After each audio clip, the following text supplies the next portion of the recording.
Hello, আবার এসে গেলাম আবার একটা নতুন রেসিপি নিয়ে তোমাদের সাথে শেয়ার করতে। আমি কিছুদিন আগে টুডেজ মেনুতে চাইনিজ থালি আমি পোস্ট করেছিলাম। তো আমি তখনই তোমাদেরকে বলেছিলাম যে আমি এটা শেয়ার করব। হ্যাঁ, তো আজকে হাক্কা নুডলসটা শেয়ার করছি। গরম জল বসিয়ে তার মধ্যে নুডলসটা ঢেলে দিলাম। তারপরে এটা হয়ে গেল, বের করে জল ছড়িয়ে নিলাম। কড়াইতে তেল বসিয়ে দিলাম, তার মধ্যে পেঁয়াজ কুচি ঢেলে দিলাম। আমি ক্যাপসিকাম আর স্প্রিং অনিয়নও কুচি করে রেখেছিলাম, সেগুলো আমি ওর মধ্যে দিয়ে দিলাম। এদিকে জল ঝরিয়ে রেখেছিলাম, নুডলসটা দেখালাম তোমাদেরকে একদম ঝরঝরে।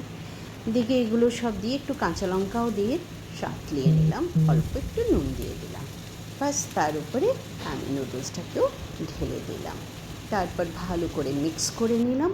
দেখো কি সুন্দর মিক্স হয়ে গেছে, রেখে দিলাম। এবারে পালা হচ্ছে ডিমের পোচ। দুটো ডিমের পোচ বানিয়ে নিলাম, তার মধ্যে চিলি ফ্লেক্স একটু নুন দিয়ে দিলাম। রেডি হয়ে গেল আমার ডিমের পোচ।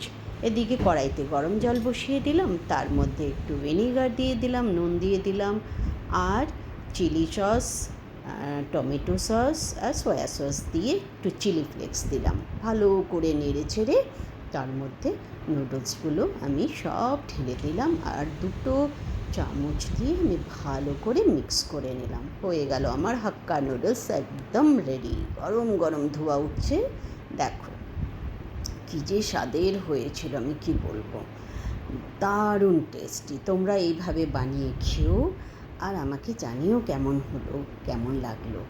উপর দিয়ে ডিমের পোচটাকে আমি সাজিয়ে দিলাম। ব্যাস, রেডি।